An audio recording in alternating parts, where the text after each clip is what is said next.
अस्सलाम वालेकुम दोस्तों। अभी भी ऑडियो का जो है वो इशू सॉल्व करने की कोशिश कर रहा हूँ। माजरत, बार बार आपके पास नोटिफिकेशन आ रहा होगा, तो ऑडियो को ठीक कर रहा हूँ। बताएं अगर आवाज़ बेहतर है या नहीं, तो कमेंट्स में बताएं। आज एक बहुत इंपॉर्टेंट लेक्चर है वो। वालेकुम सलाम। वो जावास्क्रिप्ट फंक्शन से रिलेटेड होगा, तो लेकिन पहले ये जो है इशू सॉल्व किया जाए बैकग्राउंड नॉइज़ का, तो फिर जो है वो हम शुरू करते हैं। ठीक है, थोड़ा सा लेट हो गया है। ठीक है, तो आई थिंक मेरे ख्याल से आवाज़ बेहतर है अब। बिल्कुल मेरे ख्याल से आवाज़ बेहतर है, अगर कमेंट्स में बताएं तो फिर शुरू करते हैं।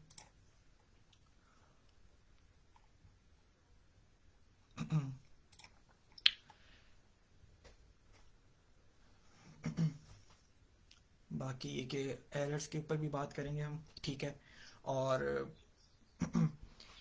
एरर्स जो आ रहे थे, ठीक है, वो भी बात करेंगे हम। फिर हमारा जो नया लेक्चर है वो हम शुरू करेंगे। तो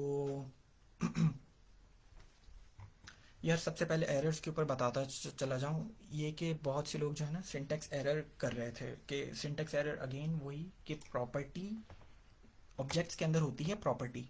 ठीक है, तो उस प्रॉपर्टी को जो आप सेपरेट करते हैं वो करते हैं कॉलन से। ठीक है, तो ये एक सिंटेक्स एरर ना करें। बहुत से लोग जो है वो इसमें इक्वल टू लगा रहे थे, तो ये जो है ना ये सिंटेक्स एरर होता है, ये ना कीजिएगा। ठीक है, प्रॉपर्टी हमेशा कॉलन से डिफाइन होती है, मतलब की और वैल्यू को सेपरेट करती है। ठीक है, एक ही एरर था। बहुत से लोग जो थे वो फाइल को जो है वो सेव नहीं कर रहे थे और नोट की कमांड रन कर रहे थे, तो ये भी नहीं कीजिएगा। ठीक है, और बहुत से लोगों ने नोट जेएस जो है वो इंस्टॉल भी नहीं किया हुआ था, तो ये भी कर लें। ठीक है, तो बाकी जो है वो मैंने कमेंट्स के ऊपर रिप्लाई कर सका था जिन लोगों को, कुछ लोगों को मैं नहीं कर पाया था। तो एरर्स जो भी हैं कमेंट्स के ऊपर जो है ना स्क्रीनशॉट के साथ भेजें। ठीक है, ताकि एरर को पढ़ा जाए सही से। और कुछ तो पिक्चर्स ऐसी ऐसी थी, बहुत ब्लर थी, तो उनको उस एरर को पढ़ने के लिए थोड़ा मुश्किल हो रहा था। तो अब जो है ना आज हमारा लेक्चर वो अगेन अब मैं शुरू करता हूँ आज का लेक्चर हमारा, और वो है जावा स्क्रिप्ट से फंक्शन, जावा स्क्रिप्ट के फंक्शंस। ठीक है, फंक्शंस जो है ना ये किसी भी प्रोग्रामिंग लैंग्वेज के अंदर बहुत इंपॉर्टेंट है। फंक्शंस क्यों ज़रूरी हैं, कैसे बनता है, कैसे काम करता है फंक्शन, ये सब आज हम करेंगे। ठीक है, और चलें, फंक्शन होता क्यों है। फंक्शन हमने लास्ट जो प्रोग्राम किया था एडिशन का, ठीक है, हमने एक प्रोग्राम बना लिया, हमने एक वेरिएबल डिफ़ाइन किया, ठीक है, दूसरा वेरिएबल डिफ़ाइन किया, और उन दोनों वेरिएबल्स को हमने प्लस कर दिया। ठीक है, तो अब खुद सोचें आप कि मैं अगर एडिशन का प्रोग्राम बनाऊं, तो मैं इस पूरे प्रोग्राम को एक ही बार यूज़ कर सकता हूँ। ठीक है, क्योंकि मैंने एक ही बार वेरिएबल बनाए हैं, और ठीक है मैंने उनका जो है वो एडिशन करके एक वेरिएबल में स्टोर कर दिया है, तो बस ये मेरा एक एडिशन का प्रोग्राम बन गया है। फंक्शंस क्या करते हैं कि लेट सपोज अगर आपको अपने प्रोग्राम में आपने एक लॉजिक बना ली है, ठीक है, और आगे जाके आपको अपने ही प्रोग्राम में वो दोबारा लॉजिक चाहिए, तो आप दोबारा नहीं कोड लिखेंगे, आपने जो ऊपर फंक्शन बनाया होगा आप उसी को ही कॉल कर लेंगे। तो फंक्शन क्या होता है कि एक ऐसी लाइंस ऑफ कोड जो डिज़ाइन की जाए एक तो पर्टिकुलर टास्क के लिए। ठीक है, कि आप कोई सा भी उस फंक्शन से टास्क करवाएं, बेशक आप एडिशन करवाएं, मल्टीप्लिकेशन करवाएं, आप कोई सा भी उससे टास्क करवा रहे हैं। ठीक है, अब इस फंक्शन से ही आप इस अपने इस टास्क को बार बार अपने ही कोड में कॉल कर सकते हैं, आपको दोबारा कोड लिखने की ज़रूरत नहीं पड़ेगी। तो फंक्शंस ने क्या काम आसान कर दिया, एक तो आपकी लाइंस ऑफ कोड कम कर दिए। ठीक है, ये बहुत इंपॉर्टेंट होता है कि आप अपने कोड को जितना कम रखेंगे ना, उतना ही आपको समझने में, ठीक है, और बाद में भी अगर आप कोड को खोलेंगे तो आपको ठीक है यार, मेरी जो है वो 100 लाइन्स के बजाय अब मेरी 75 लाइन्स हैं, तो समझने में भी आसानी होती। तो फंक्शन क्या कर रहा है कि आपने एक अपना पर्टिकुलर टास्क, अपनी पर्टिकुलर लॉजिक बना लेंगे, और बार बार हम उस लॉजिक को जहाँ जहाँ मुझे ज़रूरत होगी अपने प्रोग्राम के अंदर हम उसे कॉल करेंगे। ठीक है, तो वही कि मैंने बताया ना कि फंक्शंस क्यों ज़रूरी हैं। आप उन उस फंक्शन को बार बार रीयूज़ कर सकते हो। ठीक है, आपने एक बार अपना फंक्शन डिफाइन कर दिया, you can use it many times, ठीक है। तो बात करते हैं फंक्शंस का, मैंने थोड़ा बहुत समझाया है। अब आ जाते हैं फंक्शन के सिंटैक्स के ऊपर, ठीक है। तो बात करते हैं, ये जो है ना, ये मेरे ख्याल से ये पिछला वाला जो है ये हमारा प्रोग्राम है, ठीक है। पिछला जो हमने प्रैक्टिस की थी, हम क्या पढ़ चुके हैं, हम वेरिएबल्स पढ़ चुके हैं, ठीक है। हम डाटा टाइप्स पढ़ चुके हैं जावास्क्रिप्ट के अंदर। 3 डाटा टाइप्स होती हैं, उम्मीद है आपको याद होंगी, नंबर, स्ट्रिंग और ऑब्जेक्ट्स, ठीक है। तो हम ये 3 डाटा टाइप्स वेरिएबल्स पढ़ चुके हैं, प्रोग्राम को रन कैसे करना है ये सब हम देख चुके हैं। तो ये जो है वो कोड मैं आज जो है वो हटा रहा हूँ, ठीक है। तो फंक्शंस के, अब फंक्शन मैंने आपको थोड़ा बहुत समझाया है, अब फंक्शन के सिंटैक्स के ऊपर बात कर लेते हैं। जिस तरीके से जावास्क्रिप्ट के अंदर, ठीक है, हम अपने एक वेरिएबल को कैसे डिफाइन करते थे, वेरिएबल का कीवर्ड लगाते थे वार, ठीक है। ये आपको याद होगा कि हमने वार लिखना है और आगे अपने वेरिएबल का नाम रख देना कुछ भी, और हमने उसको एक वैल्यू असाइन कर देनी है, ठीक है। तो ये वेरिएबल कैसे हमने डिफाइन किया, हमने वार का एक कीवर्ड लगाया, वो ये वाला कीवर्ड, ठीक है। तो इसी तरीके से फंक्शन को जब आप डिफाइन करने जाएंगे, ठीक है, जावास्क्रिप्ट के अंदर, तो आप एक कीवर्ड लिखेंगे और वो कीवर्ड है फंक्शन, ठीक है। फंक्शन को, फंक्शन का जो कीवर्ड है वो फंक्शन है, ठीक है। उसके बाद आप अपने फंक्शन का नाम रखेंगे, आपके ऊपर, आप लेट्स सपोज अभी जो है वो हम एक प्रोग्राम कर लेते हैं, एडिशन का प्रोग्राम बना लेते हैं, ठीक है। तो मैंने एक फंक्शन का नाम रख दिया है, अपने फंक्शन का नाम क्या रखा है, एडिशन। और इस फंक्शन के बाद आप पैरेंथेसिस लगाएंगे और इस पैरेंथेसिस के अंदर आप पैरामीटर्स डिफाइन करेंगे। थोड़ा सा मुश्किल लग रहा है, करना क्या है आपको, सबसे पहले फंक्शन वैसे ही डिफाइन होगा जिस तरीके से आप एक वार को डिक्लेयर करने के लिए आप वार का कीवर्ड लगाते थे। उसी तरीके से फंक्शन को लिखने के लिए आपको कीवर्ड सबसे पहले क्या लगाना पड़ेगा, फंक्शन। उसके बाद आप अपने फंक्शन का नाम रखेंगे, आप कुछ भी नाम रखें, एडिशन, सब्सट्रैक्शन, मल्टीप्लिकेशन, ठीक है, कुछ भी नाम रखें। उसके बाद आप पैरेंथेसिस लगाएंगे, ठीक है, ये मैंने लगा दिए हैं। और उसके बाद इन कर्ली ब्रैकेट्स में आप अपने कोड को डिफाइन करेंगे, आप अपने फंक्शन का जो भी टास्क आप अपने फंक्शन से करवाना चाहते हैं वो लिखवाएंगे, वो लिखेंगे इसके अंदर। तो मेरे ख्याल से अब एक और चीज़ बताता चला जाऊँ, मैंने बताया है कि फंक्शन को हम बार बार अपने प्रोग्राम में कॉल करेंगे, ठीक है, ताकि हम एक ही टास्क बार बार हमें कोड ना लिखना पड़े, ठीक है। हमने एक ऊपर फंक्शन बना दिया और बार बार हम उसको कॉल करेंगे और डिफरेंट आउटपुट लेने की कोशिश करेंगे। ये बहुत इंपॉर्टेंट है कि हमारा फंक्शन हमने ऊपर बना तो दिया है, और जब हम कॉल करेंगे उसको, बेशक 10 दफ़ा कॉल करें, तो वो हमें 10 दफ़ा डिफरेंट आउटपुट देने के देगा हमें, वो हमारे ऊपर है, ठीक है। तो वो डिपेंड करता है इन पैरामीटर्स के ऊपर, ठीक है। तो थोड़ा सा मेरे ख्याल से दोबारा समझाता चले जाऊँ कि फंक्शन को डिफ़ाइन कैसे करना है। फंक्शन का आपने कीवर्ड लगाना है, फिर उसके बाद आपने फंक्शन का नाम रख देना है। मैंने जो इस वक्त नाम रखा है वो है एडिशन, ठीक है। उसके बाद आपको पैरेंथेसिस लगाने हैं, ठीक है, और आपको कर्ली ब्रैकेट्स अभी लगा देने हैं और उसके अंदर आप अपना कोड लिखेंगे। अब इन पैरेंथेसिस के अंदर मैं अपने पैरामीटर्स डिफाइन करूँगा। लेट्स सपोज पैरामीटर्स क्या होते हैं, मैंने अभी अभी बताया कि ये पैरामीटर्स ही आपको डिफरेंट आउटपुट देंगे जब आप फंक्शन को कॉल करेंगे। कॉल का मकसद है कि फंक्शन उसी वक्त, आपने अगर अपना फंक्शन बना लिया है और कॉल नहीं किया है तो आपका प्रोग्राम में आपको आउटपुट कुछ भी नज़र नहीं आएगा। तो फंक्शन के ना 2 काम है, एक तो हम जब हम बना लेंगे फंक्शन को, और उसके बाद फंक्शन को कॉल करना लाजमी है। अगर आप चाहते हैं कि आपका प्रोग्राम जो है फंक्शन रन करे, आपको आउटपुट दे, तो आप फंक्शन को कॉल करेंगे। तो बहरहाल मैं पैरामीटर्स के ऊपर आ जाता हूँ दोबारा। पैरामीटर्स जो है इस पैरेंथेसिस के अंदर हम डिफाइन करेंगे और इन पैरामीटर्स की वजह से ही हमें डिफरेंट आउटपुट बार बार मिलेगा। लेट सपोज मैं, हम 2 नंबर को सम करवा रहे हैं, तो मैंने जो है वो पहले पैरामीटर का नाम रखा है num1, दूसरे का नाम रखा है num2, ठीक है। एक और बात अभी बता देता हूँ, पैरामीटर तो जब मैंने रख लिए और जब मैं फंक्शन को कॉल करवाने जाऊँगा, ठीक है, तो ये पैरामीटर्स उस वक्त आर्ग्यूमेंट्स कहलाते हैं। तो आर्ग्यूमेंट्स क्या होते हैं कि वो वैल्यूज़ जो फंक्शन रिसीव करेगा जब फंक्शन को कॉल किया जाए, या पैरामीटर्स ही बोल दें आप, ठीक है। ये पैरामीटर्स फंक्शन जो है ना ये रिसीव करेगा जब फंक्शन को कॉल किया जाए, अभी हमने फंक्शन, अभी हमारा बना भी नहीं है फंक्शन, ठीक है, हम अभी कॉल भी करेंगे फंक्शन को, ठीक है। तो ये पैरामीटर्स का उस वक्त बहुत इंपॉर्टेंट रोल होगा जब हम अपने फंक्शन को कॉल करेंगे। अभी तक हमने क्या किया, हमने एक कीवर्ड रखा है, कीवर्ड लगाया है फंक्शन का, उसके बाद हमने जो है वो आगे एडिशन का जो है वो अपने प्रोग्राम फंक्शन का नाम रखा है, ठीक है। फंक्शन का नाम क्या है, एडिशन। उसके बाद मैंने पैरामीटर्स डिफाइन कर दिए हैं। अगेन पैरामीटर्स ये वही वैल्यूज़ हैं जो आपका फंक्शन रिसीव करेगा जब कॉल करेंगे आप अपने फंक्शन को, ठीक है। तो कॉल करेंगे बिल्कुल। तो अभी आगे हम प्रोग्राम बना लेते हैं आगे, ठीक है। तो लेट सपोज मैंने दो पैरामीटर्स जो है वो डिफाइन कर दिए हैं, ठीक है। अब मैं इन पैरामीटर्स को करना क्या चाह रहा हूँ, मुझे पता है कि मैं ये एक एडिशन का प्रोग्राम, एडिशन का फंक्शन बना रहा हूँ, तो मैं इन दोनों नंबर्स को प्लस करना चाहूँगा।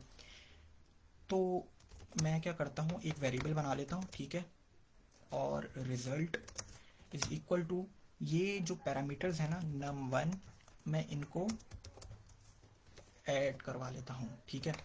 तो मैंने क्या किया, आपको पता है वेरिएबल कैसे बनता है, वार का कीवर्ड लगाना पड़ेगा। मैंने अपने वेरिएबल का नाम रखा है रिजल्ट, और वो इन दोनों को क्या कर रहा है, इन दोनों सॉरी, ठीक है, वो इन दोनों पैरामीटर्स को प्लस कर रहा है, ठीक है। ओके, अगली लाइन, अगली स्टेटमेंट में चले जाते हैं। और अब मैं क्या कर रहा हूँ, मुझे बस क्या करना होगा, मुझे अगर आउटपुट देखना है तो मुझे कंसोल का फंक्शन लगाना पड़ेगा। अगेन जावास्क्रिप्ट के अंदर बहुत से पॉसिबिलिटीज़ हैं अपने आउटपुट को देखने के लिए। मैं जो करवाऊँगा कंसोल से हम करेंगे, क्योंकि हमें आगे जाके ब्लॉकचेन के ऊपर जब हम काम करेंगे तो हम इसी फंक्शन को बार बार यूज़ करेंगे। तो console dot log result, okay, क्योंकि मुझे मेरा जो वेरिएबल क्या है, रिजल्ट है ना, मुझे उस अब आउटपुट जो है इन दोनों नंबर्स का जो एडिशन है वो किस वेरिएबल में जाके स्टोर हो गया है, रिजल्ट में, ठीक है। और मुझे रिजल्ट का आउटपुट देखना है, तो मुझे जो है वो आपको कंसोल इसी के ऊपर करना पड़ेगा। तो मेरा ये फंक्शन बन चुका है, फंक्शन ये बिल्कुल रेडी है। फंक्शन समझा देता हूँ दोबारा से। हमेशा जावास्क्रिप्ट के अंदर फंक्शन डिक्लेयर करने के लिए आपको कौन सा कीवर्ड लगाना पड़ेगा, फंक्शन का। जिस तरीके से वेरिएबल डिक्लेयर करने के लिए, डिफाइन करने के लिए आपको वार का कीवर्ड लगाना पड़ता है, उसी तरीके से फंक्शन डिक्लेयर करने के लिए फंक्शन का कीवर्ड लगा दिया। उसके बाद आपकी मर्जी है, आप अपने फंक्शन का कुछ भी नाम रखें, ठीक है। और पैरेंथेसिस के अंदर आप पैरामीटर्स हैं, पैरामीटर्स इस वक्त मैंने दे दिए हैं। मैं चाहता तो मैं नहीं भी दे सकता था, बहुत से ऐसे फंक्शन हैं जो बिना पैरामीटर्स के भी बहुत सिंपल फंक्शंस होते हैं वो, ठीक है। लेकिन मैं आपको समझाने के लिए ये कर रहा हूँ पैरामीटर्स, क्योंकि हमें आगे हमें इसी के ऊपर काम करना है, ऐसी फंक्शंस के ऊपर काम करना है जिनके आर्गुमेंट्स होंगे। तो अभी देखें आर्गुमेंट्स और पैरामीटर्स में ना मैं आपको एक फ़र्क बता देता हूँ। पैरामीटर्स आप जब अपने फंक्शन को डिफाइन कर रहे होते हो ना, तो वो पैरामीटर्स कहलाते हैं उस वक्त। जिस तरीके से मेरे दो पैरामीटर्स हैं इस वक्त, num1 num2, क्योंकि मैं दो नंबर को ऐड करवाना चाह रहा हूँ। ये अब आपके ऊपर है, आप 10 नंबर को करवाना चाहें, 20 को, आपकी लॉजिक के ऊपर है, ठीक है। मैं इस वक्त दो नंबर्स को एडिशन करवाना चाह रहा हूँ एक फंक्शन के ज़रिए, ठीक है।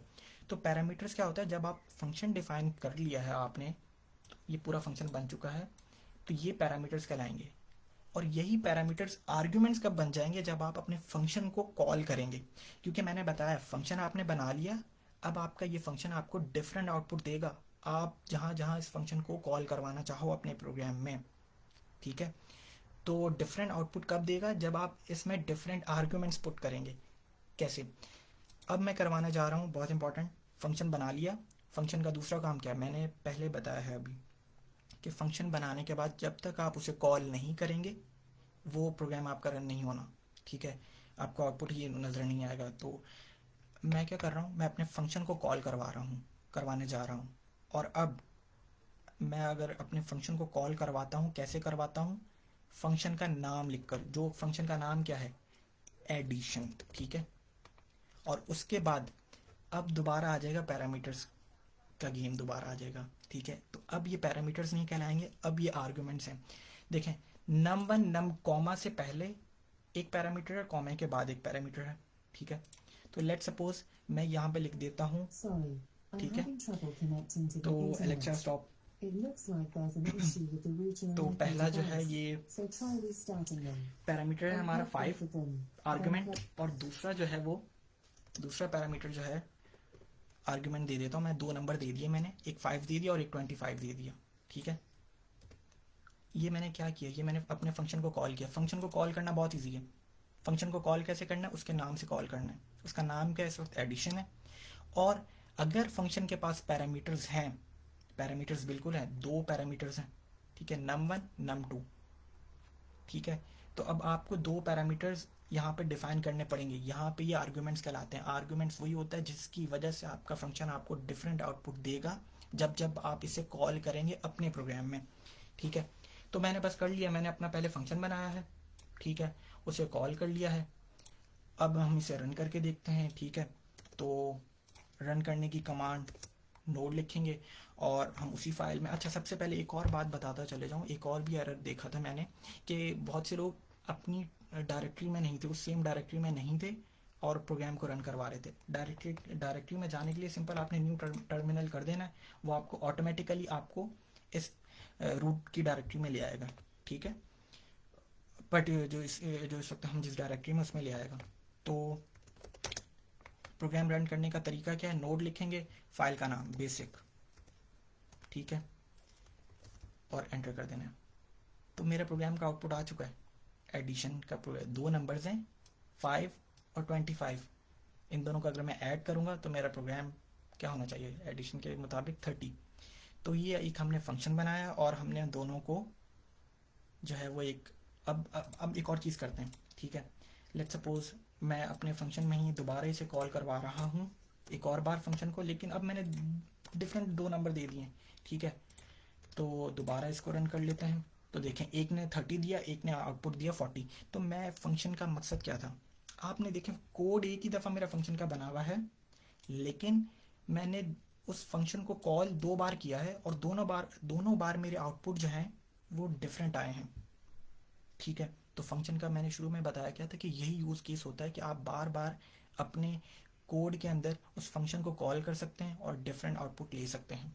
ठीक है, चलें आगे चलते हैं। इस फंक्शन को प्रोग्राम को बनाने का एक और मकसद, एक और तरीके से भी करते हैं इसको। ठीक है, तो वो कैसे कर लेते हैं, दोबारा मिटा देते हैं ये सारा कुछ ताकि आपको वो दोबारा जहन से आप लोग देखें मुझे कोड करते वक्त। फंक्शन को कैसे डिफाइन करना है, अगेन फंक्शन का कीवर्ड, अगेन आगे उसके बाद फंक्शन का कीवर्ड बताने के बाद आपको फंक्शन का नाम रख देना है एडिशन। पैरामीटर्स num1 दे देते हैं इस वक्त, ठीक है, सेकंड टाइम num2 आप कुछ भी रख सकते हैं। कर्ली ब्रैकेट्स में आप अपने फंक्शन का कोड लिखेंगे। अब जो है वो मैं अपने प्रोग्राम को डिफरेंट तरीके से लिखने जा रहा हूँ। मैं आपको एक चीज़ समझाना चाहता हूँ जो कि है रिटर्न स्टेटमेंट। एक फंक्शन के अंदर एक रिटर्न स्टेटमेंट भी होती है और वो रिटर्न स्टेटमेंट उस वक्त एग्जीक्यूट होती है, ठीक है, जब आपका फंक्शन जो है वो एक आप बेसिकली जब आप फंक्शन को अपना कॉल करते हैं तो रिटर्न स्टेटमेंट पर आकर आपका फंक्शन जो है वो स्टॉप हो जाता है और आपको एक वैल्यू रिटर्न कर देता है। मतलब कि जब आप अपने फंक्शन बना लेंगे और कॉल करेंगे और अगर आपके फंक्शन के अंदर रिटर्न की स्टेटमेंट है तो आपका फंक्शन उस स्टेटमेंट के ऊपर आकर स्टॉप हो जाएगा और आपको फंक्शन को एक वैल्यू रिटर्न कर देगा। ठीक है, तो अब मुझे कोई वेरिएबल बनाने की कोई ज़रूरत नहीं है। पिछली दफ़ा मैंने क्या बनाया था, एक वेरिएबल बनाया था रिजल्ट का और उस वैल्यू में स्टोर की थी और उस वेरिएबल को मैंने आउटपुट किया था कंसोल के फंक्शन के ज़रिए। अब मैं क्या कर रहा हूँ, मैंने पूरा प्रोग्राम वही बनाया, लेकिन मैंने आपको एक चीज़ समझानी थी, रिटर्न। रिटर्न क्या करता है, अगेन अगर आपके फंक्शन में रिटर्न है, ठीक है, तो जब आप कॉल करेंगे, कॉल जब करते हैं ना फंक्शन को, आप जिस तरह हमने अभी पहले एडिशन किया हुआ था, कॉल किया हुआ था और आर्ग्यूमेंट्स दिए हुए थे 2, ठीक है, तो कॉल का मकसद होता है कि ये जब इस लाइन पर पहुंचेगा ना तो ये अपने आप यहाँ पर चले जाएगा और आपके फंक्शन को पढ़ने लग जाएगा। तो जब रिटर्न की कमांड आएगी ना, रिटर्न की स्टेटमेंट आएगी सॉरी, तो फंक्शन वहाँ पे रिटर्न स्टॉप हो जाता है और आपको एक वैल्यू रिटर्न कर देता है। तो इस समझाने का मकसद ये है कि अब मैं प्रोग्राम को दूसरे तरीके से बना रहा हूँ। रिटर्न की मैंने स्टेटमेंट लिख ली है, num1 प्लस num2। अब मैंने बस यही है मेरा प्रोग्राम फंक्शन। एडिशन का जो है फंक्शन वो यही है कि बस मैंने 2 पैरामीटर्स रखे हैं और फंक्शन के अंदर मैं क्या करवा रहा हूँ, रिटर्न करवा रहा हूँ इन दोनों नंबर्स का, इन दोनों पैरामीटर्स का सम। ठीक है, मैंने कोई वेरिएबल नहीं बनाया और मैंने कोई कंसोल का आउटपुट नहीं लगाया। अगर अब मैं अपने फंक्शन को कॉल करके देख लेते हैं कि क्या देता है हमें आउटपुट, कोई आउटपुट नहीं दे रहा है, देख लें। ठीक है, मैं इसको एक मिनट, मैं फंक्शन को, मैं अपने प्रोग्राम को रन कर रहा हूँ फाइल को, लेकिन कोई आउटपुट मुझे नज़र नहीं आ रहा। वो इसलिए नज़र नहीं आ रहा क्योंकि मैंने कंसोल का फंक्शन तो लगाया ही नहीं है। अपने फंक्शन के बाद फंक्शन बना लिया मैंने और कॉल कर लिया, लेकिन कॉल तो कर लिया, पिछले वाले फंक्शन में हमारे पास कंसोल का जो था स्टेटमेंट, वो यहीं पर ही रन हो रही थी, फंक्शन के अंदर ही। अब मैंने प्रोग्राम को चेंज किया, तो मैंने जो है वो कंसोल का लगाया ही नहीं, मैंने फंक्शन को कॉल कर लिया। ठीक है, कॉल कर लिया मैंने, कोई कोई कंसोल का फंक्शन नहीं लगाया आउटपुट देखने के लिए। तो अब क्या कर सकते हैं, अब बिल्कुल इसको कॉपी कर लेते हैं, कंसोल डॉट लॉग, क्योंकि अगर हमें आउटपुट देखना है तो हमें इस फंक्शन को कॉल करवाऊंगा मैं इस कंसोल डॉट लॉग के फंक्शन के अंदर। ठीक है, ये चीज़ की है मैंने कि भाई मैंने फंक्शन को कॉल करवा लिया है कंसोल के फंक्शन के ही अंदर, क्योंकि कंसोल डॉट लॉग एक बिल्ट इन फंक्शन है जावास्क्रिप्ट का। ठीक है, अब मैं सेव कर रहा हूँ प्रोग्राम को, इधर आते हैं और देख लें हमारा प्रोग्राम रन हो चुका है और हमें आउटपुट भी दे रहा है। मैं दोबारा अपने फंक्शन को जो है वो एक और बार कॉल करवा लिया, एक और बार जो है वो कॉल करवा लिया, लेकिन इस बार जो है मैं अपने आर्ग्यूमेंट्स डिफरेंट दे रहा हूँ, सॉरी। ठीक है, तो अब देख लेते हैं आउटपुट को। देखें, एक दफ़ा 30 हुआ सम, एक 50 और एक 70। फंक्शन देखें, मैंने शुरू में एक बात बताई कि फंक्शंस बहुत इंपॉर्टेंट होते हैं एक प्रोग्रामिंग लैंग्वेज के अंदर।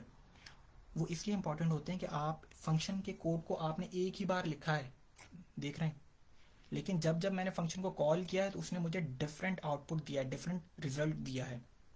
ठीक है, तो ये फंक्शंस बहुत इंपॉर्टेंट है, इसके ऊपर मैं चाहता हूँ कि आप लोग फंक्शंस को और समझें। ठीक है, बहुत से और खुद जाकर जो है वो गूगल करें, फंक्शंस को और डीपली पढ़ने की कोशिश करें, क्योंकि हमारा ब्लॉकचेन डाटा स्ट्रक्चर के अंदर हम कंस्ट्रक्टर फंक्शंस को यूज़ करेंगे और अपनी प्रॉपर्टीज़ और अपने मेथड्स बनाएंगे। ठीक है, तो आज का लेक्चर जो है वो फंक्शन से रिलेटेड था। मैं, बहुत से तरीके हैं फंक्शंस को और भी डिटेल में एक्सप्लेन करने के, मेरे ख्याल से आज के लिए इतना ही बेहतर है। ठीक है, उसके बाद हम फंक्शंस को ही कंटिन्यू करेंगे और कंस्ट्रक्टर फंक्शंस के ऊपर जाएंगे हम। ठीक है, तो अपने जो सवालात हैं वो, अगर प्रोग्राम रन भी नहीं हो रहा तो कमेंट्स में और सही स्क्रीनशॉट के साथ भेजिएगा, ताकि मैं देख सकूं और फिर आंसर दे सकूं।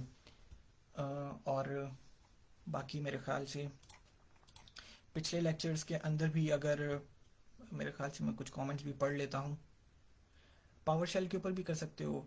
ठीक है, तो पावर शेल का पिछले भी अनवर सईद ने पूछा था, ये करना, डायरेक्टरी में जाना चाह रहा है, प्रोग्राम को रन करना चाह रहा है। ठीक है, तो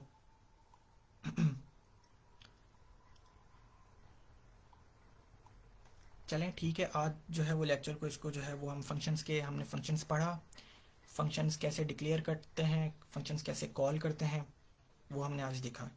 ठीक है, दोबारा सा एक समरी बता देता हूँ।